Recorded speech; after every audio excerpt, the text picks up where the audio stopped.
నమస్తే, welcome to prime 9 special chit chat. NSUI student లీడర్గా తన ప్రస్థానాన్ని మొదలుపెట్టి తెలంగాణ యూత్ కాంగ్రెస్ లీడర్గా చేరుకొని 20 ఏళ్ళు పార్టీలో ఉండి కష్టపడి ఎవరు ఎన్ని అడ్డంకులు సృష్టించినప్పటికీ కూడా పార్టీకి కట్టుబడి ఉండి ఇవాళ అతి చిన్న వయసులోనే రాజ్యసభలో ఎంపీగా అడుగుపెట్టారు. ఆయనే ఎంపీ అనిల్ కుమార్ యాదవ్. ప్రస్తుతం ఇవాళ మన గెస్ట్ అనిల్ కుమార్ యాదవ్. ఆయనతో మాట్లాడదాం. నమస్తే అనిల్ గారు, ఎలా ఉన్నారు? నమస్కారం, బాగున్నా. కంగ్రాచులేషన్స్. Thank you. 20 years కదా పార్టీకి కష్టపడి పనిచేశారు మీరు. ఆల్మోస్ట్ 20 years పైగానే ఉంటుంది. 20 years తర్వాత దక్కిన ఒక ప్రతిఫలం ఇది. Yes, 20 years, more than 20 years కష్టపడి ఎన్ఎస్యుఐ యూత్ కాంగ్రెస్ మొత్తం యునైటెడ్ ఆంధ్రప్రదేశ్ కావచ్చు, అదేవిధంగా భారతదేశంలో వేరే వేరే స్టేట్లలో కూడా పనిచేసి ఈరోజు పెద్దలందరూ ఆశీస్సులతో, ముఖ్యంగా మా నాయకుడు రాహుల్ గాంధీ గారు, అదేవిధంగా మన రాష్ట్ర ముఖ్యమంత్రి గారు, అందరు పెద్దల ఆశీస్సులతో ఈరోజు నాకు ఈ అవకాశం దొరికింది. అంటే ఫస్ట్ మీరు తెలంగాణ యూత్ కాంగ్రెస్ లీడర్గా, తెలంగాణ యూత్ కాంగ్రెస్ కన్నా ముందు నేను ఎన్ఎస్యుఐలో కూడా పనిచేశాను. First NSUI students organisation. NSUI ఏంటంటే మాది కాంగ్రెస్ పార్టీలో స్టూడెంట్ విభాగం అది. సో ఎన్ఎస్యుఐలో కూడా నేను స్టేట్ లెవెల్లో పనిచేశాను. స్టేట్ జనరల్ సెక్రటరీ, యునైటెడ్ ఆంధ్రప్రదేశ్లో స్టేట్ జనరల్ సెక్రటరీగా పనిచేశాను. అదేవిధంగా నేషనల్ కోఆర్డినేటర్గా కూడా పనిచేశాను. మహారాష్ట్ర ఇన్ఛార్జ్గా కూడా పనిచేశాను. దాని తర్వాత రాహుల్ గాంధీ గారు ఎలక్షన్ సిస్టమ్ని ఇంట్రడ్యూస్ చేశారు. అంటే యూత్ అందరూ కూడా ఎలక్ట్ అయ్యి సిస్టంలోకి వస్తే బాగుంటుందని ఒక ఉద్దేశంతో రాహుల్ గాంధీ గారు మొత్తం భారతదేశం మొత్తంలో కూడా యూత్ కాంగ్రెస్ ఎన్ఎస్ఏలో ఎలక్షన్ సిస్టమ్ తీసుకొచ్చారు. ఆ ఎలక్షన్ సిస్టమ్స్లో ఫస్ట్ టైం నేను ఆంధ్రప్రదేశ్కి కూడా పోటీ చేయడం జరిగింది. పోటీ చేసినప్పుడు ఫస్ట్ టైం నేను వైస్ ప్రెసిడెంట్గా ఎలక్ట్ అయ్యాను. యునైటెడ్ ఆంధ్రప్రదేశ్కి వైస్ ప్రెసిడెంట్ ఎలక్ట్ అయినప్పుడు నేను మొత్తం ఆంధ్రప్రదేశ్లో అన్ని జిల్లాలు కూడా తిరగడం జరిగింది. ఇటు తెలంగాణ అటు ఆంధ్రప్రదేశ్లో కూడా అన్ని జిల్లాలలో కూడా నేను యూత్ కాంగ్రెస్ యాక్టివిటీస్లో చాలా చాలా పెద్ద ఎత్తున కూడా పార్టిసిపేట్ చేశాం. చాలా కార్యక్రమం చేశాం. చాలా పెద్ద మంచి యాక్టివిటీస్ కూడా ఆ టైంలో మేము రెగ్యులర్గా చేసేవాడిని.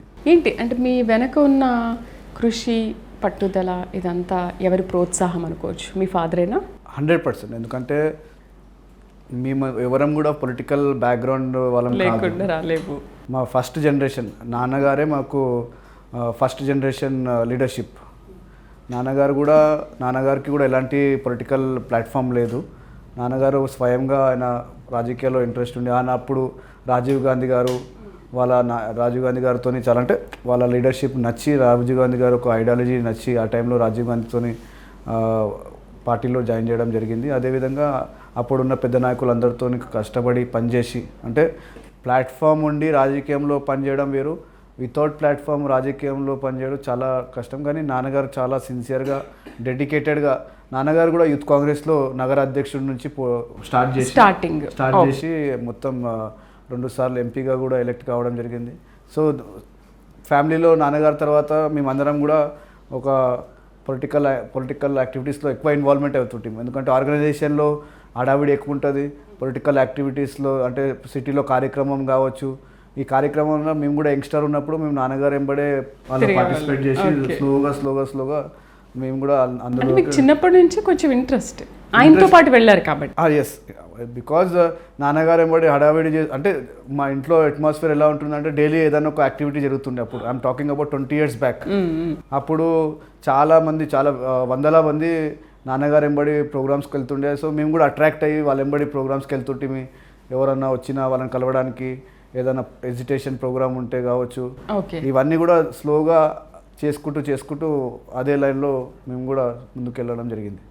అంటే అట్ ఏజ్ ఆఫ్ 20లో మీరు పాలిటిక్స్లోకి? లేదు, I mean before 20 also students before almost like 17-18 years నుంచే మేము రెగ్యులర్గా పొలిటికల్ యాక్టివిటీస్లో ఇన్వాల్వ్మెంట్ అవుతుంటే. ఓకే, చిన్నప్పటి నుంచి కూడా చూస్తుంటే. కానీ పార్టిసిపేషన్ అయితే రెగ్యులర్గా ఉన్నప్పుడు కూడా ఎక్కువ యాక్టివ్ అయిందంటే నాన్నగారు 2000 కన్నా ముందు జిల్లా అధ్యక్షుడు, నగర అధ్యక్షుడు ఉన్నప్పుడు మేము రెగ్యులర్గా ఇక నాన్నగారు ఎంబడే ప్రోగ్రాంలలో ఇట్లా రెగ్యులర్గా మేమే మానిటర్ చేసుకుంటూ పనిచేసేవాళ్ళం 20 years బ్యాక్. ఆ టైంలో అందరు సీనియర్ లీడర్, చాలామంది పెద్ద సీనియర్ లీడర్స్ ఉండే అప్పుడు. అయితే ఇప్పుడు జనరల్గా పేరెంట్స్ ఏంటంటే సరే వాళ్ళ నాన్న డాక్టర్ అయితే మనము డాక్టర్ అవుదాం, లేదనంటే మీకు ఇంట్రెస్ట్ ఉంటే ఇంకో ఫీల్డ్కి వెళ్ళొచ్చు అని అనుకుంటారు. మీరేంటి, మీరు కూడా మీ ఫాదర్కి చెప్పారా నేను కూడా ఒక పొలిటీషియన్ అవుతాను, ప్రజలకు సేవ చేస్తాను? ప్రజలంటే నాకు చెప్పాలనుకనే ఎక్కువ మన పొలిటికల్ యాక్టివిటీస్లో ఇన్వాల్వ్మెంట్ కాబట్టి ఎన్ఎస్యూలో జాయిన్ చేసి ఎన్ఎస్యూల నుంచి మళ్ళీ ఒక ట్రాక్ దొరికి. దానికన్నా ముందు ఏంటంటే మేము అందరం కూడా ట్రెడిషన్ స్పోర్ట్ మాది పైల్వానీ అంటారు, హైదరాబాద్లో పైల్వానీ అని ట్రెడిషనల్ స్పోర్ట్ ఉంటుంది. అది మా ఫ్యామిలీ అందరు కూడా both mother side and father side both are from traditional wrestling. So మేము నాన్నగారు కూడా మంచి రెజ్లర్ ఉండే, దాంట్లో కూడా అంటే మా ట్రెడిషన్లో మేము ఆల్రెడీ ఇన్వాల్వ్మెంట్ అవుతుండే. ఎవరు పిల్లలు ఎవరున్నా కూడా మాకు కంపల్సరీ అక్కడకు తీసుకెళ్ళాలి, తాలీం చేయాలి అని బేసిక్స్లో కంపల్సరీ ఉంటారు. సో బోత్ మదర్ సైడ్ అయినా ఫాదర్ సైడ్ అయినా కూడా స్పోర్ట్ ఉండే. సో నాన్నగారు దాంట్లో కూడా మాకు చాలా ప్రిన్సిపల్డ్గా మాకు ఒక స్పోర్ట్ని కూడా మాకు చాలా ఎంకరేజ్ చేసేవారు. మాకు చాలామందికి కూడా స్పోర్ట్ చేయాలని కూడా రెగ్యులర్గా చెప్పేవాళ్ళు. మేము అది కూడా చేసాం. దాని తర్వాత స్లోగా పొలిటికల్ యాక్టివిటీస్లో ఇక్కడ రావాల్సి వచ్చింది. సో ఇక్కడనే స్లోగా దాన్ని డైవర్ట్ అయిపోయారు. ఇక మళ్ళీ రాహుల్ గాంధీ గారి నాయకత్వంలో పనిచేయాలని ఒక ఇష్టం ఎక్కువ ఫస్ట్ నుంచి కూడా. రాహుల్ గాంధీ గారు అంటే నాకు ఒక ఎటువంటి నాయకుడు అంటే ఈరోజు అలాంటి నాయకుడు దొరకడు. రాహుల్ గాంధీ గారు ఎవరైతే దగ్గరికి చూస్తారో వాళ్ళకి తెలుస్తుంది కనుక నేను చెప్పేది ఏంటంటే is a very very down to earth person.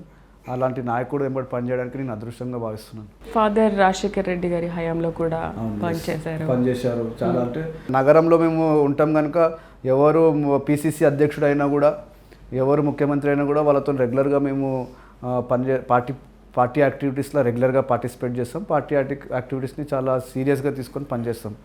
దగ్గర నాకు తెలిసి నేను ఒక 8 to 9 పిసిసి అధ్యక్షులు వెంబడి పనిచేయడానికి అవకాశం దొరికింది. ఆల్మోస్ట్ 8 to 9 పిసిసి అధ్యక్షులు అంటే ఎంఎస్ సత్యనారాయణరావు గారు, కేశవరావు గారు కావచ్చు, అట్లా డి శ్రీనివాస్ గారు కావచ్చు, వీళ్ళందరితో కూడా నాకు పనిచేయడానికి అవకాశం దొరికింది. వాళ్ళందరితో కూడా నాకు వ్యక్తిగత సంబంధాలు ఉన్నాయి. అట్ ఈస్ అగైన్ నాన్నగారు ఉన్నందుకు మాకు కొంచెం పనిచేయడానికి అవకాశం దొరికింది. వాళ్ళు అందరూ కూడా యంగ్స్టర్లను ఎంకరేజ్ చేస్తున్నారు. నేను యాజ్ యంగ్స్టర్ ఉంటే నన్ను కూడా ఎక్కువ అవకాశం ఇచ్చి ప్రమోట్ చేస్తుండే. ప్లస్ ఇప్పుడు గతంలో కూడా మనం చూసినట్టయితే ముఖ్యమంత్రి రేవంత్ రెడ్డి గారు కూడా మాకు చాలా నాలాంటి ఎంతోమంది యూత్ని ఎంకరేజ్ చేస్తుంటారు. ఈరోజు మనం చూస్తే భారతదేశంలో ఎక్కడ కూడా చాలా కాంగ్రెస్ పార్టీలో ఏంటంటే చాలామందికి అవకాశాలు చాలా తక్కువ దొరుకుతాయి. కానీ ఈరోజు మన తెలంగాణ రాష్ట్రం ఒక రోల్ మోడల్గా మొత్తం తెలంగాణలో జరిగిన ఒక యూత్కి ఎంకరేజ్మెంట్ ఎలా ఉందంటే అది వేరే రాష్ట్రాలలో ఎగ్జాంపుల్గా సెట్ అయిపోయింది. ఇప్పుడు నాకు రాజ్యసభ ఇచ్చాను, వెంకట్ ఎమ్మెల్సీ ఇచ్చారు. అదేవిధంగా చాలామందికి చైర్మన్లు ఇచ్చారు. వాళ్ళందరూ కూడా యూత్ కాంగ్రెస్ ఎన్ఎస్ఏ బ్యాక్గ్రౌండ్ నుంచి వచ్చిన వాళ్ళందరినీ కూడా ఇమీడియట్లీ వాళ్ళందరినీ కూడా అకామిడేట్ చేసిన స్టేట్ ఏదంటే అది మన తెలంగాణ స్టేటే. అది దట్ అగైన్ రేవంత్ అన్న గారికి మళ్ళీ లీడర్షిప్కి అందరికీ కూడా వీఆర్ ఆల్ థ్యాంక్ఫుల్. మీరేంటంటే పార్టీలో ఉండి ఇన్ని రోజులు ఇన్నేళ్ళ నుంచి ఉన్నారు కాబట్టి కష్టపడ్డారు కాబట్టి మీకు పదవి ఇచ్చారా, లేకపోతే మీ బ్యాక్గ్రౌండ్ చూసి ఇచ్చారా? అది అంటే I don't think so it's applicable. నాకు it won't apply for me. Because మీరు చూస్తే నాకు అంటే గత 20 సంవత్సరాల నుంచి 20 years నుంచి every single day I'm on the field working for organisation, working for party. ఇలా నాకు ఒకవేళ ఇవన్నీ లేకుంటే ఐ నో వే ఎలిజిబుల్. మీరు అడిగింది ఏంటంటే నాకు బ్యాక్గ్రౌండ్ చూసి ఇచ్చిరని చెప్తే ఇదంతా ప్రొఫైల్ నాకు లేకుంటే అసలు నేను ఎలిజిబుల్ కూడా కాదు. నాకు చైర్మన్ కూడా ఇవ్వడానికి అంటే I will not be eligible for chairman also. But నేను కష్టపడ్డా కనుక ఎన్ఏసీలో యూత్ కాంగ్రెస్లో అదేవిధంగా నేషనల్ జనరల్ సెక్రటరీగా కూడా పనిచేశాను కనుక యూత్ కాంగ్రెస్లో ఇవన్నీ నాకు కష్టపడ్డందుకు నన్ను రికగ్నైజ్ చేసి పార్టీ నాకు ఈ అవకాశం ఇచ్చింది. మరొక మాట ఏంటంటే సీఎం రేవంత్ రెడ్డి కూడా మీకు చాలా క్లోజ్, అందుకనే రాజ్యసభ సీటు మీకు దక్కిందేమో. రేవంత్ అన్న గారు 100% యాజ్ ఏ బ్రదర్, అంటే I treat him as my elder brother. నాకు కూడా చాలాసార్లు గైడ్ చేస్తుంటారు. లేదు, గైడ్ చేస్తుంటారు. చాలా చాలా విషయాలలో కూడా గైడ్ చేయడం జరుగుతుంది. ఈరోజు అంటే రేవంత్ అన్న లాంటి నాయకుడు ఈరోజు చాలా అవసరం. ఎందుకంటే మాలాంటి ఎంతోమంది యంగ్స్టర్స్కి ఈరోజు మోటివేషన్ కావచ్చు. ఈరోజు మనం చూస్తున్నాం ఆయన ఒక యంగెస్ట్ సీఎం, ఆయన యంగెస్ట్, బట్ మాలాంటి యంగ్స్టర్స్కి ఇంకా ఎంకరేజ్ చేస్తుంటే ఇంకా మంచిది కదా. ఇప్పుడు చాలామంది మీరు చెప్పినట్టు క్లోజ్ అని కాదు, నేను చెప్పిన గతంలో కూడా పనిచేసినాను, ఎవరు వచ్చినా కూడా పనిచేస్తాను. బట్ రేవంత్ అన్న లీడర్షిప్ నచ్చి వారు ఇంకా నాకు ఎంకరేజ్ ఎందుకు చేస్తారంటే నేను ఫీల్డ్లో ఉంటా కనుక. నాకు కాదు, అందరికి ఎంకరేజ్ చేస్తాడు. ఎవరైనా నేను ఏమంటున్నా, నాకన్నా ఎక్కువ పని చేసేటంటే ఇంకా ఎక్కువ ఆపర్చునిటీ వాళ్ళకి దొరుకుతుంది. Because I'm working is promoting me. నాకన్నా ఎక్కువ పని చేస్తా అంటే వాళ్ళకు కూడా ప్రమోట్ చేస్తారు. ఇప్పుడు చాలామందికి చైర్మన్స్ ఇచ్చిన అందరికీ కూడా వాళ్ళు వర్క్ చేసినందుకు వాళ్ళకు ఏదో రకంగా వాళ్ళకు అకామిడేట్ చేయడం జరిగింది కదా. అయితే 2018లో మీరు ఎలక్షన్లో పోటీ చేశారు, సెకండ్ ప్లేస్లో ఉండిపోయారు. అండ్ 23లో అగైన్ మీరు కంటెస్ట్ చేశారు. 2018లో కూడా చేశారు. అదే పార్టీ అవకాశం ఇచ్చింది నాకు ముషీరాబాద్ నుంచి పోటీ చేయడానికి. ఆ రోజు కూడా నేను పోటీ చేసింది ఏదో ఈజీ సీట్ మీద కాదు, ఆ రోజు కూడా టఫ్ సీట్లో మేము పోటీ చేయడం జరిగింది. ఎందుకంటే బీజేపీ తెలంగాణ రాష్ట్ర అధ్యక్షుడు లక్ష్మణ్ గారి పైన నేను పోటీ చేయడం జరిగింది. లక్ష్మణ్ గారే నా ప్రధాన కాంపిటీషన్ అనుకొని నేను బీజేపీ వారి పైన ఎక్కువ ఫోకస్ పెట్టి పనిచేసాము. ఆ టైంలో సిచ్యువేషన్ మళ్ళీ అప్పుడు టీఆర్ఎస్కి అడ్వాంటేజ్ అయ్యి లోకల్లో ఉన్న ముఠా గోపాల్ గారు గెలవడం జరిగింది. కానీ ఒకవేళ ఈసారి కనుక మీరు పోటీ చేసి ఉంటే మంత్రి అయ్యేవారా? 100% పోటీ చేసి గెలిస్తే 100% అవకాశం ఉండేవారు. మినిస్టర్ వచ్చేది మీకు 100% అవకాశం. ఏంటి అసలు ఇంత చిన్న ఏజ్లోనే మీరు రాజ్యసభలో అడుగు పెట్టారు కదా, మీ కష్టానికి ప్రతిఫలం దక్కింది అని అంటున్నారు. మీరు చెప్పినట్టుగానే సీఎం రేవంత్ రెడ్డి చాలా యంగ్ యూత్ని ఎంకరేజ్ చేస్తున్నారు అని చెప్పి, మీ ఫ్యామిలీ ఏంటి ఎక్స్పెక్టేషన్స్ ఎలా ఉన్నాయి మీరు ఎంపీ అయిన తర్వాత? అంటే ఫ్యామిలీ మదర్ అంటే అందరు కూడా గతంలో నాన్నగారు 2 సార్లు పార్లమెంట్ సభ్యుడు ఉన్నప్పుడు వి ఆల్ నో ఎలా ఉంటుంది atmosphere. This not that I'm first time అవుతున్నా. ఎస్, యాజ్ ఏ యంగ్స్టర్ చాలామంది they like to come to, అంటే ఎక్స్పెక్టేషన్ ఏంటంటే అరే మన ఫ్యామిలీలో క్లోజ్ ఫ్యామిలీ మెంబర్స్ అందరు కూడా దే ఆర్ వెరీ హ్యాపీ, చాలా హ్యాపీగా ఉన్నారు.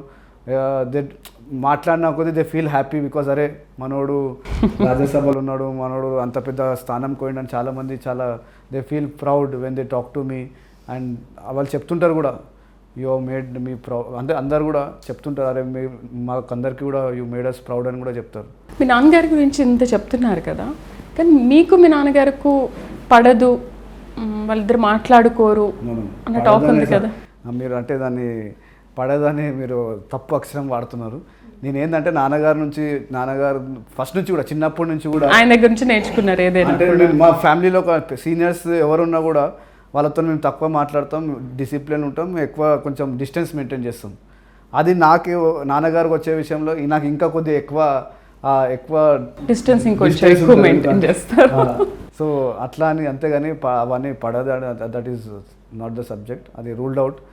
ఏమున్నా కూడా మేము డెఫినెట్లీగా మా వర్జన్ మేము చెప్తాం. ఆయన కూడా గైడ్ చేస్తుంటాడు అన్ని విధాలుగా మాకు సహకారం, అంటే గైడ్ చేస్తుంటాడు. Because whatever we are today is because of his blessings and what he has created. And దానివల్లనే మేము ఈరోజు రాజ్యసభ కూడా పోవడానికి అవకాశం దొరికింది. తెలంగాణలో కాంగ్రెస్ ప్రభుత్వం ఏర్పడినప్పటి నుంచి కూడా చాలా నెగిటివ్ వస్తుంది. ఈ 18 నెలల కాలంలో అసలు కాంగ్రెస్ ఏం చేస్తుంది అని చెప్పి తీవ్ర వ్యతిరేకత వ్యక్తం అవుతుంది అని అంటున్నారు. సేమ్ టైం ప్రతిపక్షాలు కూడా మిమ్మల్ని ఏ విధంగా మాట్లాడుతున్నాయో మీరు చూస్తున్నారు. ఈరోజు ఒక విషయం మొత్తం ఆపోజిషన్ లీడర్స్ ఏదైతే హైప్ క్రియేట్ చేస్తున్నారో, అంటే మేము చేసే ప్రతి పనిని దాన్ని మిస్లీడ్ చేయడానికి ప్రయత్నం చేస్తున్నారు, లేదా సోషల్ మీడియాలో దాన్ని డివేట్ చేయడానికి ప్రయత్నం చేస్తున్నారు. ఈరోజు మీరు చూసినట్లయితే మేము ఇచ్చిన ప్రతి వాగ్దానాన్ని ఫుల్ఫిల్ చేయడానికి చేస్తున్నాం. మేనిఫెస్టో అనేది 1 ఇయర్కి ఉండదు. మేనిఫెస్టో అనేది 5 ఇయర్ టర్మ్యూర్లో కంప్లీట్ చేయడానికి ప్రజలు ఓటేస్తారు.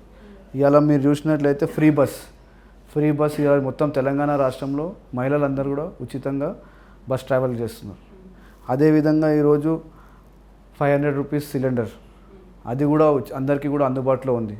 దాంతోపాటు ఇందిరమ్మ ఇల్లులు ఈరోజు మొత్తం అన్ని చోట్లలో కూడా ఇందిరమ్మ ఇల్లులు ఆల్రెడీ ఇవ్వడం జరుగుతుంది.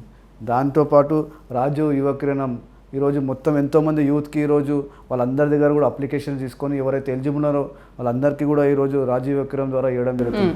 దాంతోపాటు 200 యూనిట్స్ కరెంట్ ఫ్రీ ఇస్తా అని చెప్పాము. అది కూడా ఈరోజు అన్ని ఎవరైతే బిలో పోవర్టీ లైన్లు ఉన్నారో, ఎవరైతే 200 యూనిట్స్ లోపల ఎలక్ట్రిసిటీ కన్జ్యూమ్ చేస్తారో వాళ్ళందరికీ కూడా ఈరోజు ఉచితంగా కరెంట్ ఇవ్వడం జరుగుతుంది.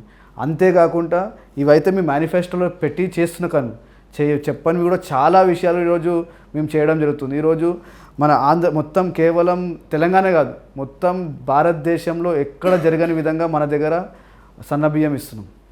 సన్నబియ్యం అనేది చాలా చాలా పేదవానికి ఒక ఫెస్టివల్ అట్మాస్ఫియర్ ఈరోజు మేము చూడడానికి జరుగుతుంది. నేను కూడా చాలా చోట్లలో పోయి సన్న బియ్యం అనిల్ గారు మీరు సన్న బియ్యం ఇస్తున్నారు అని అంటున్నారు, కానీ ఎక్కడ రేషన్ షాప్లో సన్న బియ్యం కనిపించట్లేదు. అది ఎందుకంటే మేమే తీసుకున్నాము, మేమే వండుకున్నాము, బట్ దట్ ఈస్ నాట్ సన్న బియ్యం కాదు, చాలా మెత్తగా అయిపోతుంది అన్నం వండుతుంటే కూడా. నీళ్ళు ఎక్కువ వస్తున్నట్టున్నామ్మా నాకు తెలిసి. నీళ్ళు ఎక్కువ తక్కువ కాదు, బియ్యంలో తెలిసిపోతుంది కదా. చేస్తున్నారని చెప్పి అడుగుతున్నా, నీళ్ళు ఎక్కువ పోయకండి.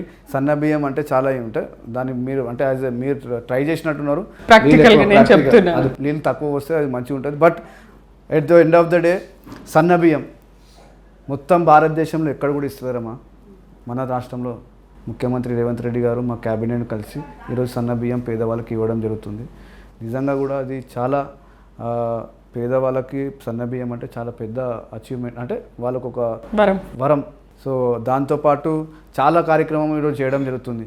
ఈరోజు గత 10 సంవత్సరాల్లో అన్ఎంప్లాయ్మెంట్ ఇష్యూ చూస్తే ఎంత ఉండేనంటే ఈరోజు మా ప్రభుత్వం వచ్చిన తర్వాత ఆల్మోస్ట్ ఇప్పుడు 15 months అవుతున్నప్పటికీ కూడా 70,000 65,000 పైగా ఎంప్లాయ్మెంట్ మనం ఇవ్వడం జరిగింది. గత ప్రభుత్వం కనీసం నోటిఫికేషన్ కూడా ఇవ్వడానికి వెనక ముందు అవుతున్నాయి. ఈరోజు మేము ఆల్రెడీ అందరికీ కూడా ఉద్యోగాలు ఇచ్చేసాం.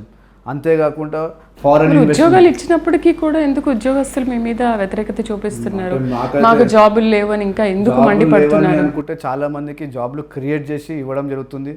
ఇంకా ఎక్కడన్నా ఆపర్చునిటీస్ ఉంటే కూడా ప్రభుత్వం ఐడెంటిఫై చేస్తున్నది. అన్ని విభాగాలలో అన్ని డిపార్ట్మెంట్లలో కూడా ఇంకా ఎక్కడ స్కోప్ ఉన్నా కూడా వాళ్ళని ఐడెంటిఫై చేసి మళ్ళీ కూడా వాళ్ళకు కూడా ఇవ్వడానికి ప్రభుత్వం సిద్ధంగా ఉన్నది.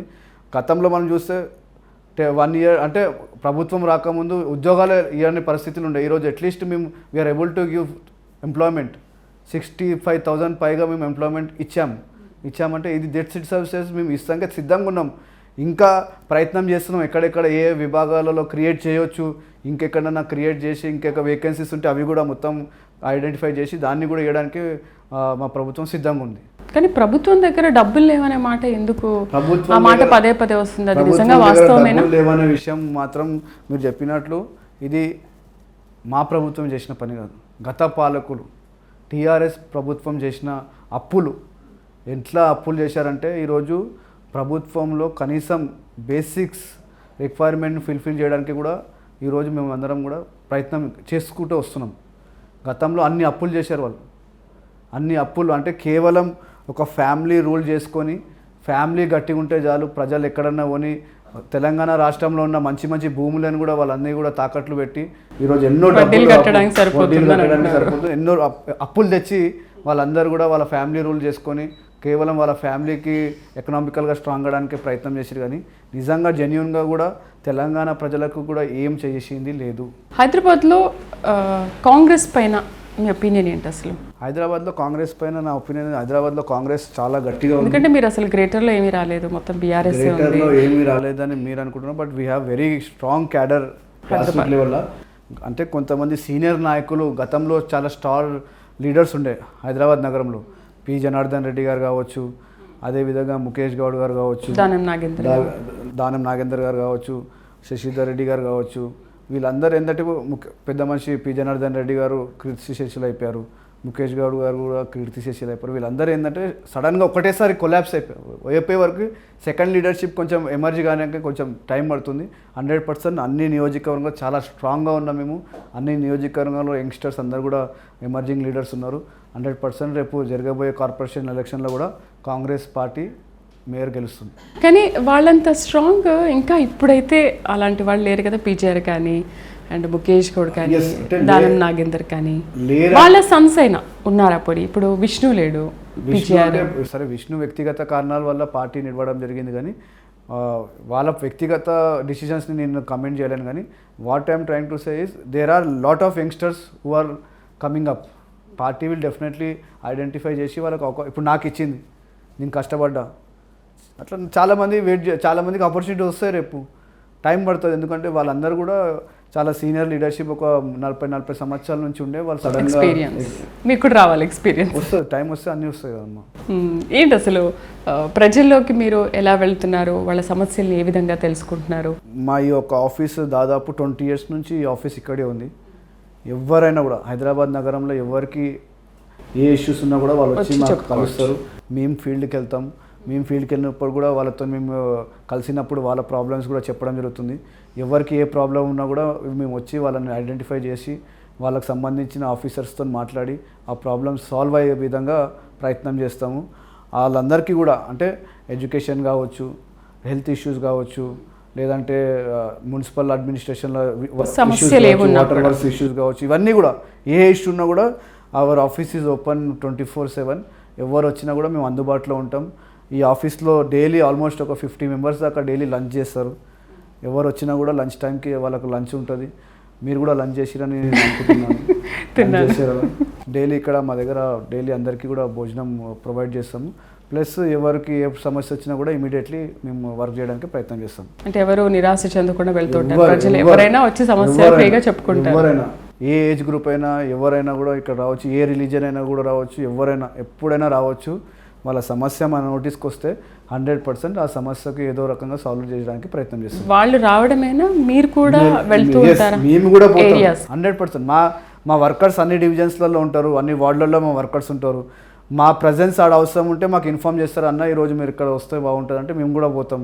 ఫీల్డ్ విజిట్కి వెళ్తాం, రెగ్యులర్గా ఫీల్డ్ విజిట్కి వెళ్తాం. ఎందుకంటే వర్క్ జరుగుతున్నప్పుడు ఫీల్డ్ విజిట్కి వెళ్తే అక్కడ లోకల్లో ఉన్న మా వర్కర్స్ కావచ్చు, లోకల్ కాలనీ వాళ్ళు కావచ్చు, వాళ్ళతో కూడా డిస్కస్ చేసి ఎట్లా చేస్తే బాగుంటుంది, వర్క్ని ఇంకా ఏ విధంగా స్పీడప్ చేస్తే బాగుంటుంది అని కూడా మేము డెఫినెట్లీ అక్కడికి వెళ్ళి ప్రయత్నం చేస్తాం. మీరు ఎన్ని చెప్పినా కూడా గ్రేటర్లో కాంగ్రెస్ పని కథం అని అంటున్నారు. అట్లా అంటే తెలంగాణ రాష్ట్రంలో కాంగ్రెసే కథం అయిపోయింది అనుకోరు. ఇవాళ అధికారంకి వచ్చినాం కదా. తెలంగాణ రాష్ట్రంలో ఎలక్షన్స్ కన్నా 1 year బిఫోర్ ఎవరికి నమ్మకం లేకుండే తెలంగాణ రాష్ట్రంలో కాంగ్రెస్ వస్తుంది అని. అవును, వచ్చాం కదా. అలాగే టైం వస్తుంది, కాంగ్రెస్ జెండా గ్రేటర్లో కూడా ఎగిరేస్తాం. ఏంటి ఇప్పుడున్న పరిస్థితుల్లో మీకు తీవ్ర వ్యతిరేకత వ్యక్తమవుతున్న నేపథ్యంలో ఏ విధంగా ముందుకు వెళ్తున్నారు? ఎటువంటి యాక్షన్ ప్లాన్స్ ఉన్నాయి మీ దగ్గర? వ్యతిరేకం అనేది ఇప్పుడు వాళ్ళ పని, వాళ్ళు ఇప్పుడు ఎవరైతే వ్యతిరేకిస్తారో వాళ్ళు స్వయంగా జెన్యున్గా కూడా కూర్చొని పీస్ ఆఫ్ మైండ్తో ఆలోచిస్తే వాళ్ళకి ఆన్సర్ దొరుకుతాయి. వాళ్ళు మాట్లాడుతుందని తప్పని. ఎంతసేపు వాళ్ళు మేము చేస్తున్న కార్యక్రమం ఆడుకోవడానికి ఏదో ఒక రకంగా బురద జల్లడానికి ప్రయత్నం చేస్తారు. కానీ ఒక చిన్న ఉదాహరణ, మొన్న SCO ఇన్సిడెంట్ జరిగింది, భూమి ఇన్సిడెంట్ జరిగింది. ఈరోజు సోషల్ మీడియాలో ఆర్టిఫిషియల్ ఇంటెలిజెన్స్ ఆ ఫోటోగ్రాఫ్స్ ఏ విధంగా వైరల్ చేసిరంటే దేశమంతా మేము ఏదో అడవిని దోచుకుంటున్నట్టు బిల్డప్ ఇచ్చారు. అసలు అడవియే కాదు అది. జనరల్గా ఎక్కడ అడవి ఉన్నా కూడా అడవి నామ్స్ ప్రకారం ఫారెస్ట్ ఏరియా అన్నప్పుడు ఫారెస్ట్ సంబంధించిన కాంపౌండ్ వాల్ ఉంటుంది, ఫారెస్ట్ సంబంధించిన పోలీసింగ్ ఉంటుంది, ఫారెస్ట్ సంబంధించిన హోర్డింగ్స్ ఉంటాయి, ఎక్కడ జంతువులు ఉన్నాయి జాగ్రత్తగా అని చెప్తారు. అదొక ప్రైమ్ లొకేషన్లో ఉన్న ల్యాండ్ అది ప్రభుత్వం దాన్ని కాపాడడానికి ప్రయత్నం చేసింది. కానీ ఏదో ప్రభుత్వం దోచుకొని దీనికే కాదు, ఇదంతా వీళ్ళందరూ కావాలని ప్రభుత్వాన్ని ఏదో రకంగా చెడ్డ రావాలని ప్రయత్నం చేస్తారు. కానీ ఏమైంది? ఇప్పుడు అడవి ఉంది అక్కడ. మరి ఇప్పుడు ఎవరు మాట్లాడతారు? ఎంతమంది ఎన్ని ఏనుగులు వచ్చినాయి, ఏమేమి వచ్చినాయి వాళ్ళందరూ చెప్పాలిగా. ఇప్పుడు ఏమి అవన్నీ సడన్గా ఏఐలో చూపెట్టిన జంతువులన్నీ ఎక్కడ పోయినాయి? మేము అడగదలుచుకుంది ఏంటంటే అంతా హైప్ చేసి ఇంతమంది జంతువులు ఉన్నాయని చెప్పారు కదా, జంతువులని ఇప్పుడు ఎక్కడ ఉన్నాయో అవన్నీ మేము కూడా చూడాలనుకుంటున్నాం. ఆ జంతువులన్నీ మన కేటీఆర్ ఇంట్లో పెట్టకుండా కేసీఆర్ ఫామ్ హౌస్లో పెట్టిరు. ఆ జంతువులన్నీ తీసుకొస్తే మళ్ళీ అడవిలు ఇడుద్దాం మళ్ళీ అందరూ కలిసి. ఎక్కడున్నాయి జంతువులని అడగదలుచుకుంటున్నాను. అయితే ఎందుకు సిటీ ఓటర్లు చుట్టుపక్కల ఓకే కానీ ఒక హైదరాబాద్లో మాత్రమే కాంగ్రెస్ను దూరం పెట్టారు? దానికి కారణం ఏంటి? మీరు వాళ్ళకి నచ్చలేదా? మేము నచ్చలేదని కాదు, నచ్చినామని కాదు. ఇక్కడ ఏమైపోయిందంటే సిటీలో ఇన్నర్ సర్కిల్లో కొద్దిగా లీడర్షిప్ అనేది సడన్గా డ్రాప్ అయిపోయారు. అంటే సీనియర్ లీడర్స్ అందరూ ఒకటేసారి పార్టీ ఇడ్చి వెళ్ళిపోవడం కావచ్చు, పెద్ద లీడర్లు అందరూ చనిపోవడం జరిగింది. వాళ్ళ నియోజకవర్గంలో సెకండ్ లీడర్షిప్ ఇప్పుడు ఎమర్జ్ అవుతున్నప్పుడు కొంచెం అంటే ఆ గ్యాప్ కనిపిస్తుంది మీకు, అరే లీడర్షిప్ లేదని. నెక్స్ట్ కార్పొరేషన్ ఎలక్షన్లో అందరం కూడా మంచి లీడర్లు ఎమర్జ్ అవుతారు. మంచి కాంగ్రెస్ పార్టీ తరఫున చాలా పెద్ద ఎత్తున కూడా మేము కార్పొరేటర్లు గెలవబోతున్నాం. అంటే లీడర్షిప్ నచ్చలేదా, లేకపోతే మీరు ఇచ్చిన హామీలు చేస్తారో లేదో అని చెప్పేసి హైదరాబాద్ వాసులకి నమ్మకం లేకనా? హైదరాబాద్ వాసులు ఉన్న మెజారిటీ ఓటర్లు అందరూ కూడా మా కాంగ్రెస్ ఓటర్లే. ఎవరు కూడా టీఆర్ఎస్కి ఓటర్లు కారు. మా లీడర్లు ఆ పార్టీలో పోయినందుకు వాళ్ళు టీఆర్ఎస్లో ఓటేయాల్సి వచ్చింది. కానీ ఈరోజు చాలామంది మళ్ళీ మాకు తిరిగి మా పార్టీలోకి వచ్చారు కనుక ఆ ఓట్ బ్యాంక్ మొత్తం మా దగ్గరికి వచ్చింది. రేపు కార్పొరేషన్ ఎలక్షన్లో మీకు డిఫరెన్స్ కనిపిస్తుంది. మీ ఫ్యామిలీ ఏంటి? మా family wife is house wife, పిల్లలు 2 కొడుకులు ఉన్నారు. ఇద్దరు కూడా చదువుతున్నారు. అనిల్ గారికి టైం ఉంటుందా, ఫ్రీ టైం? ఫ్రీ టైం అంటే ఇక ఫ్రీ టైం అని ఏం లేదు, ఎప్పుడైనా అవకాశం దొరికితే ఫ్యామిలీ మెంబర్ టైం స్పెండ్ చేసాడు. స్పెసిఫిక్గా ఫ్రీ టైం వన్స్ అంటూ ఏం లేదు, అట్లా స్పెసిఫిక్ టైమింగ్ అనేది ఉండదు మా దగ్గర. అంటే any politician I don't think so the will have a specific time until and unless మేము క్రియేట్ చేసుకొని స్పేస్ చేసుకుంటే అంతే. కానీ ఎందుకంటే మా ప్రొఫెషన్లో ఎప్పుడు ఏం జరుగుతుందో ఎవరికి తెలియదు, ఎప్పుడు కరెంట్ అఫైర్స్లో ఎలాంటి సిచ్యువేషన్ వస్తుందో కూడా తెలియదు. సో కరెంట్ అఫైర్స్ వచ్చినప్పుడు we have to be on the field. సరే, గ్రేటర్లో మీకు బలం లేదు, గ్రేటర్లో మీరేంటో హైదరాబాద్ వాసులు చూపించారు. సో దీనిపైన సీఎం రేవంత్ ఎటువంటి ఫోకస్ పెడుతున్నారు, ఎస్పెషల్లీ గ్రేటర్ పైన? రేవంత్ అన్న ఫస్ట్ నుంచి కూడా గ్రేటర్లో ఉన్న అందరు లీడర్స్కి కూడా మాకు అందరికీ కూడా చాలా మందికి చెప్పడం జరిగింది, మీరందరూ ఫోకస్ చేయండి, తిరగండి, సమస్యల గురించి మాట్లాడండి, సమస్యలను అడ్రస్ చేయండి, ప్రభుత్వం స్కీమ్స్ వాళ్ళ దగ్గరికి వెళ్తున్నాయో లేదా చెక్ చేయండి, ప్రభుత్వం ప్రతి ఒక్క స్కీము గ్రేటర్లో ఉన్న అందరికీ అందుబాటులో ఉన్న ఎవరైతే ఎలిజిబుల్ ఉన్నారో బెనిఫిషియర్స్ ఉన్నారో వాళ్ళ దగ్గరికి తీసుకెళ్ళండి అని కూడా రేవంత్ అన్న పర్సనల్గా కూడా మానిటర్ చేయడం జరుగుతుంది. మరి ఇప్పుడు వచ్చే జిహెచ్ఎంసీ ఎన్నికల్లో ఏం చేయబోతున్నారు? పట్టాలు మళ్ళీ బీఆర్ఎస్కో బీజేపీకో అప్పచెప్పేస్తారా, మీరే తీసుకుంటారా? 100% కాంగ్రెస్ పార్టీ గ్రేటర్లో జెండా ఎగరేస్తుంది. ఎందుకంటే మేమందరం కూడా ఆల్రెడీ ఫీల్డ్ వర్క్ స్టార్ట్ చేసాం. మా ఇన్ఛార్జ్ మినిస్టర్ పున్నం ప్రభాకర్ గారు, అదేవిధంగా మా మేయర్ మేడం విజయక్క గారు అందరూ కూడా ఆల్రెడీ ఫీల్డ్లో తిరుగుతున్నారు. కన్సల్ట్ మినిస్టర్స్ అందరూ కూడా నగర ప్రోగ్రామ్స్లలో అందరినీ కూడా ఇన్వైట్ చేయడం జరుగుతుంది. చాలా యంగ్ టీం అందరినీ కూడా ప్రమోట్ చేయడం జరుగుతుంది. అయితే మరొక విమర్శ ఏంటంటే ఎంపీలు ఎవరు కూడా గాంధీ భవన్కి రావట్లేదు, ప్రతిపక్షాలు మాట్లాడే వాటికి అసలు కౌంటర్ ఇవ్వట్లేదు, ఎందుకు మాట్లాడే అవకాశం తీసుకోవట్లేదు అని అంటున్నారు. గాంధీ భవన్ అయితే నేనైతే రెగ్యులర్గా వస్తా, ప్రెస్ మీట్లలో కూడా రెగ్యులర్గా మేము మానిటర్ చేస్తాం. అంటే సరే అందుబాటులో ఉన్న ఎంపీస్ అందరు కూడా గాంధీ భవన్కి వస్తారు, వాళ్ళ వాయిస్ వాళ్ళ వర్జన్ 100% ఎప్పుడు అవసరం ఉన్నా అప్పుడు ప్రెస్ కాన్ఫరెన్స్లో పెడుతూనే ఉంటారు. ప్రోగ్రామ్స్ విషయంలో కూడా సిటీలో ఎక్కడ కూడా సరైన ప్రోగ్రామ్స్ నిర్వహించట్లేదు, ప్రజల్లో ఒక అవగాహన అవేర్నెస్ తీసుకురావడానికి కాంగ్రెస్ ప్రయత్నం చేయట్లేదు అని అంటున్నారు. ఎందుకు అక్కడ అంటే ఈ సిటీలో మాత్రమే ఎందుకు మీరు వెనకబడిపోయారు? అందరికి ఒక ఆలోచన విధానం మార్చకుంటే మేము పాజిటివ్గా కనిపించాం. అందరు మెంటల్గా ప్రిపేర్ అయిపోయారు, సిటీలో ఏం లేదు, సిటీలో మీరు అందరూ ఒక్కసారి ఆలోచించి ఎస్ సిటీలో యంగ్స్టర్స్ ఉన్నారు, యంగ్స్టర్స్ చాలా పని చేస్తున్నారు అంటే 100% సిటీ కూడా మీకు చాలా బాగా కనిపిస్తుంది. ఎంతసేపు అందరూ ఒక ఆలోచన అయిపోయిందంటే సిటీలో నాయకత్వం లేదు, ఎందుకు లేదు నాయకత్వం? 100% ఉంది. దాన్ని మీరు చూసే మీరు ఆలోచించే విధానాన్ని మారితే 100% నేనైనా ఎంతమంది నాయకులు అందరూ మీకు చాలా అగ్రెసివ్గా అనిపిస్తారు, చాలా పాజిటివ్గా అనిపిస్తారు. నగరంలో ఉన్న యాక్టివిటీస్ కూడా మీకు విజిబుల్ అవుతాయి. లేదు అంటే మీరు చాలా మెంటలీ ప్రిపేర్ అయిపోతున్నారు. సిటీ అనే వరకు సిటీలో కాంగ్రెస్ లేదు, సిటీలో కాంగ్రెస్ ఉంది. మీరు పాజిటివ్గా దాన్ని ఆలోచిస్తే 100% మేము పాజిటివ్గా కనిపిస్తాం. సరే, ఒక 1 word ఆన్సర్స్ చూద్దాం. మీరు టకటక దానికి ఆన్సర్ చేయాలి. రేవంత్ రెడ్డి అంటే fire brand, Bhatti Vikramarka calm going, Jaggareddy rebel star, Anjan Kumar Yadav mass leader, Ponnam Prabhakar smart going, KCR outdated, Harish Rao expiry దగ్గరకు వచ్చింది, KTR time up, Kavitha, Govinda, Jaganmohan Reddy, fighter, Pawan Kalyan, rising star, Chandrababu Naidu, good administrator, Modi, biggest liar, Amit Shah, false propaganda, Kishan Reddy. Decent. ఇంతమందిలో మీరు చాలా మటుకు నెగిటివ్గానే కొన్ని చెప్పారు కదా, మీ వాళ్ళే మాత్రం పాజిటివ్గా చెప్పారు. మోడీ అబద్ధాలు చెప్పడా?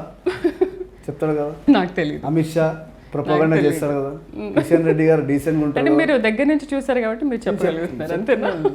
పహల్గామ్ దాడిపైన అండ్ ఆపరేషన్ సింధూర్ పైన మీ ఒపీనియన్ ఏంటి? జరిగిన సంఘటన అయితే నిజంగా చాలా బాధాకరణం.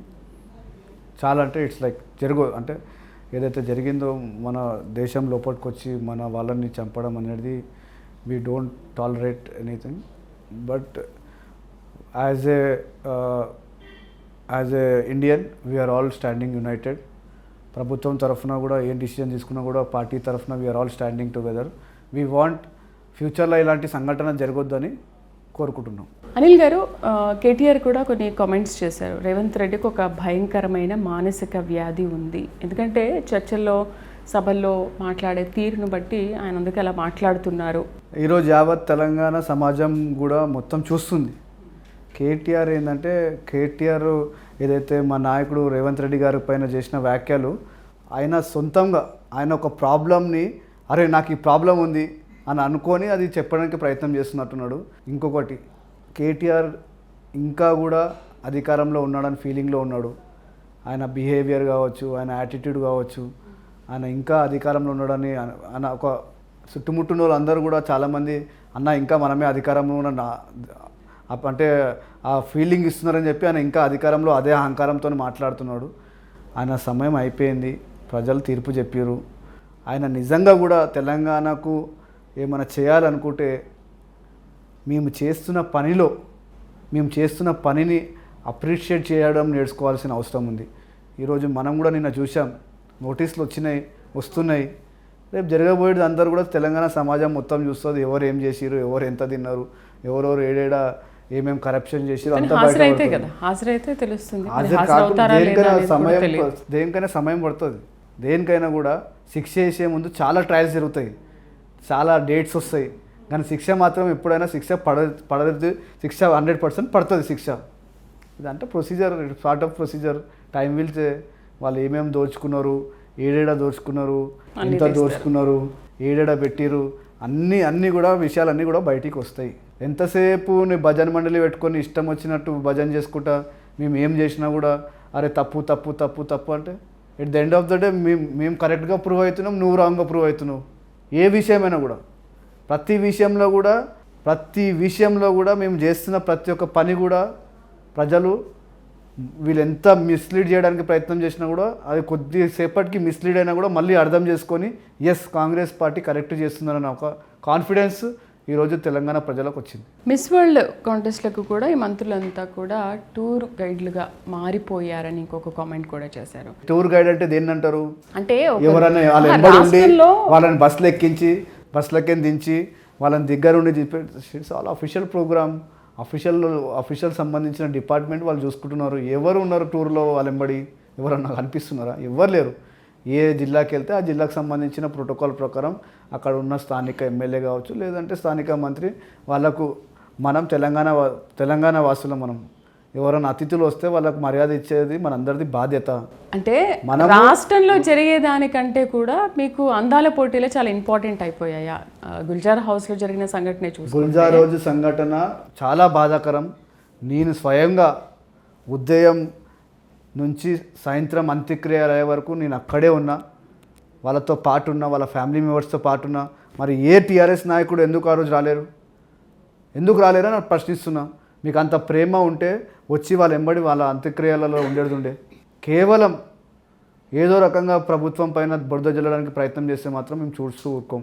రాహుల్ గాంధీ ప్రధాని అవుతారా? పప్పులాగే అలాగే ఉన్నారా? ఏమైనా చేంజెస్ వచ్చాయా? అంటే మీరు అడుగుతున్న ప్రశ్న చాలా అంటే మీరు అప్గ్రేడ్ కాలేనట్టు నేను అనుకుంటున్నాను. ఎందుకంటే రాహుల్ గాంధీ గారు ఈరోజు దేశానికి ఆపోజిషన్ నాయకుడు. ఈరోజు మీరు ఏదైతే అక్షరం యూజ్ చేసిరో పప్పు అని, అది ఒక ఫస్ట్ నుంచి కూడా రాహుల్ గాంధీకి అదొక పేరు ఉంది కదా. నేను అనడం కాదు, జనరల్ గా రాహుల్ గాంధీకి పప్పు అనే ఒక పేరు ఫస్ట్ నుంచి ఉందా లేదా మీరు అర్థం చేసుకుంటారు. ఈ రోజు రాహుల్ గాంధీ గారు మన దేశానికి ఆపోజిషన్ లీడర్. అంటే ఒకవైపు నరేంద్ర మోడీ ఉంటే మరోవైపు నాయకత్వం చేస్తుండ్రు రాహుల్ గాంధీ గారు. రాహుల్ గాంధీ గారిని ఈ సోకాల్డ్ బీజేపీ సోషల్ మీడియా వాళ్ళు ఆయన ఇమేజ్ని డిఫేమ్ చేయాలని ఒక ఉద్దేశంతో అట్లా చేసిరు. కానీ ఏదో అదే నాయకుడు రాహుల్ గాంధీ గారు కన్యాకుమారి నుంచి కాశ్మీర్ వరకు పాదయాత్ర చేసిన విషయం మొత్తం భారతదేశం అందరూ కూడా అప్రిషియేట్ చేసిరు. ఈరోజు కూడా రాహుల్ గాంధీ గారు ఒక ఆలోచననే నరేంద్ర మోడీ కావచ్చు, వాళ్ళ ప్రభుత్వం కావచ్చు, ఎన్ని ఇన్సిడెంట్స్ ఉన్నాయంటే రాహుల్ గాంధీ గారు చెప్పిన తర్వాత ప్రభుత్వం దాన్ని ఇంప్లిమెంట్ చేస్తుంది. ఉదాహరణకు మనకు మొన్న ఏదైతే ఎస్సీ ఎస్టీ మన ఓబీసీ సంబంధించిన కాస్ట్ సెన్సెస్ కావచ్చు, ఈరోజు తెలంగాణ రాష్ట్రంలో జరిగిన కాస్ట్ సెన్సెస్ ఎట్టి పరిస్థితుల్లో రాహుల్ గాంధీ గారు పార్లమెంట్లో మాట్లాడి దీన్ని భారతదేశం మొత్తంలో కూడా చేయిస్తానని పార్లమెంట్ సాక్షిగా చెప్పిన తర్వాత ఏమైంది? బీజేపీలో చాలా విధంగా రాహుల్ గాంధీ గారిని విమర్శించడం జరిగింది. బీజేపీకి సంబంధించిన నాయకులు అందరూ కూడా విమర్శించారు. మళ్ళీ ఏమైంది? తర్వాత క్యాబినెట్ మీటింగ్ పెట్టి మేము కూడా చేస్తున్నామని చెప్పి మెల్లగా వచ్చి బయట చెప్పిరా లేదా? ఇది ఒక ఎగ్జాంపుల్ చెప్తున్నా. కోవిడ్ విషయంలో కూడా రాహుల్ గాంధీ గారు భారతదేశంలో కోవిడ్ రాబోతుంది, మనం లాక్డౌన్ సిస్టమ్ని ఇంప్లిమెంట్ చేయాలి అని చెప్తే అప్పుడు రాహుల్ గాంధీ గారి మాటల్ని మళ్ళీ ఏదో రకంగా తీసుకొని ఏదో రకంగా డిఫేమ్ చేయడం జరిగింది. తర్వాత మళ్ళీ అదే రాహుల్ గాంధీ గారు చెప్పినట్లే లాక్డౌన్ చేయడం జరిగింది. దేశం మొత్తం కూడా లాక్డౌన్ అయింది. ఏ విధంగా రాహుల్ గాంధీ గారు చెప్పారో అందరం చూసాం. మీరు ఏది చెప్తే అది బీజేపీ వింటుందా? అఫ్ కోర్స్ ఇవాళ మా నాయకుడు రాహుల్ గాంధీ, బీజేపీకి ఏం తెలియదా? బీజేపీ వారు కేవలం భజన్ మండలి ఉన్నది. నరేంద్ర మోడీ గారు పాపం ఆయన విదేశీ టూర్లలో బిజీ ఉన్నారు, మొత్తం అన్ని దేశాలు తిరుగుకుంటూ బిజీగా ఉన్నారు. ఆయన సడన్గా ఇన్సిడెంట్ జరిగిందని తర్వాత మన భారతదేశానికి రావడం జరిగింది. రాహుల్ గాంధీ గారు చెప్పిందే ఈరోజు బీజేపీ ప్రభుత్వం పాటిస్తుంది.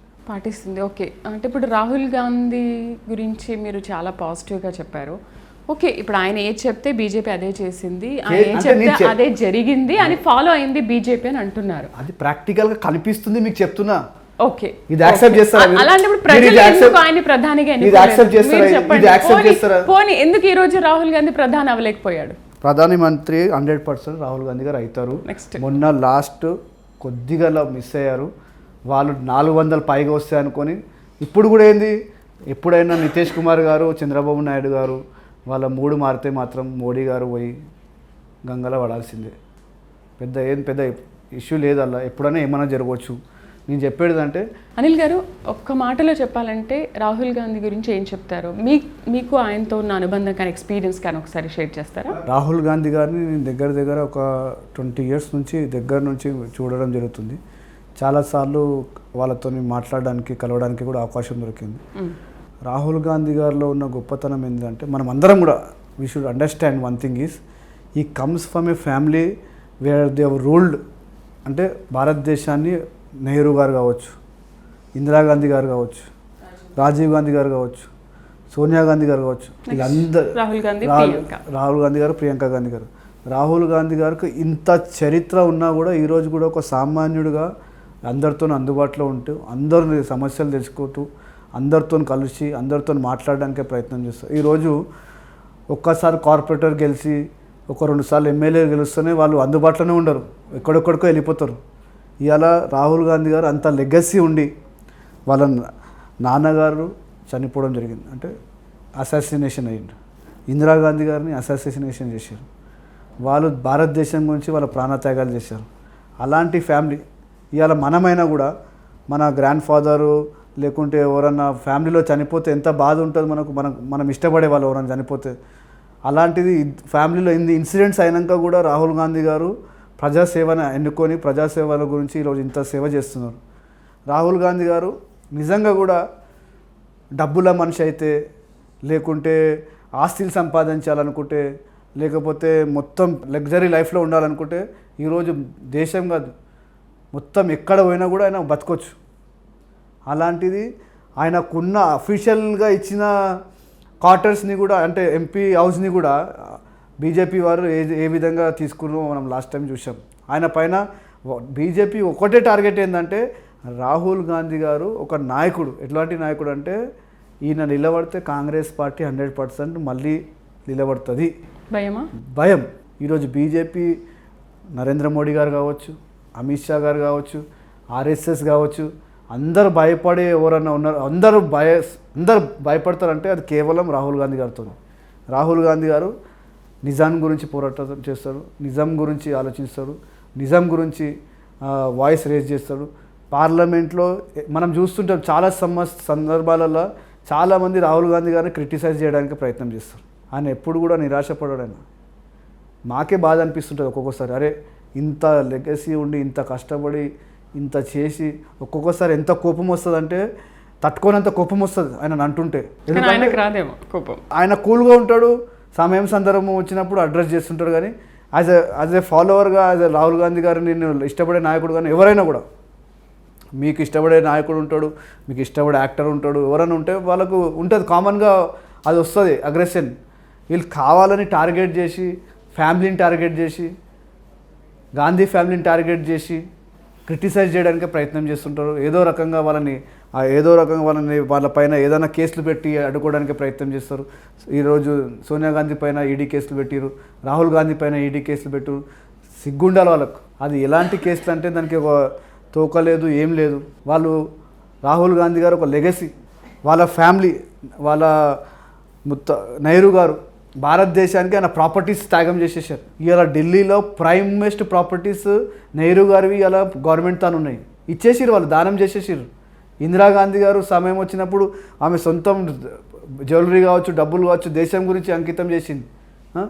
సోనియా గాంధీ గారు ప్రైమ్ మినిస్టర్ అయ్యే అవకాశం ఉంటే కూడా మన్మోహన్ సింగ్ గారిని తెచ్చి ప్రైమ్ మినిస్టర్ చేసింది. అది త్యాగాల ఫ్యామిలీ అదంతా. ఇవాళ వాళ్ళని పట్టుకొని కావాలని క్రిటిసైజ్ చేసి కావాలని టార్గెట్ చేస్తే టైం వస్తుంది దేనికైనా. God is there. 100% Congress party will come into power. Rahul Gandhi will be the prime minister and we will definitely work day and hard. కష్టపడతాం. ఇవాళ తెలంగాణలో అధికారం ఉన్నది కాదు, తెలంగాణలో ఇంకా కష్టపడతాం. రాహుల్ గాంధీ గారిని ప్రధానమంత్రి చేసే వరకు కూడా కాంగ్రెస్ పార్టీ తరఫున మేము కష్టపడుతూనే ఉంటాం. రైట్. చివరిగా మీరు ఏం చెప్పదలుచుకున్నారు, మీ ఫైనల్ కామెంట్? చివరిగా నేను ఒక విషయం చెప్పదలుచుకున్నాను. ఆపోజిషన్ సంబంధించిన నాయకులందరికీ కూడా, ఈ భజన మండలి బీఆర్ఎస్ నాయకులందరికీ కూడా చెప్తున్నాను, మీరు 10 సంవత్సరాల అధికారంలో ఉండే మీరు చేసిన పనిని ప్రజలు చూసిర్రు. ఈరోజు ప్రజలు మాకు ఒక అవకాశం ఇచ్చిర్రు. ఎస్, మేము కూడా పని చేస్తున్నాము. మా పనితీరు మీకు తెలుసు, మేము కరెక్ట్గా జెన్యున్గా పని చేస్తున్నామని తెలిసే మీరు మీ యొక్క భజన మండలితోని ఏదో రకంగా మేము చేస్తున్న ప్రజా సంక్షేమ కార్యక్రమం అడ్డుకోవడానికి ప్రయత్నం చేస్తున్నారు. మీకు మీ మొత్తం నాయకత్వానికి ఒకటే చెప్తున్నా, మీ దగ్గర తెలంగాణ బాగుపడటానికి ఏమైనా ఐడియాలు ఉంటే మా దృష్టికి తీసుకురండి, మా నాయకుల దృష్టికి తీసుకురండి. తెలంగాణ డెవలప్మెంట్ చేయడానికి మేమందరం కూడా సిద్ధంగా ఉన్నాం. అంతేగాని తెలంగాణ డెవలప్మెంట్కి మీరు అడ్డుకుంటే మాత్రం, ఏదైనా వ్యతిరేకిస్తే మాత్రం మేము ఎవరం కూడా ఊరుకోము. Right. Thank you very much Anil Kumar Yadav garu. చాలా బాగా ఎక్స్ప్లెయిన్ చేశారు, మీ వాల్యుబుల్ టైంని మా కోసం స్పెండ్ చేశారు. Thank you very much. ఇది వాళ్ళ ప్రైమ్ 9 స్పెషల్ చిట్. మరొక గెస్ట్తో మళ్ళీ కలుద్దాం. నమస్తే.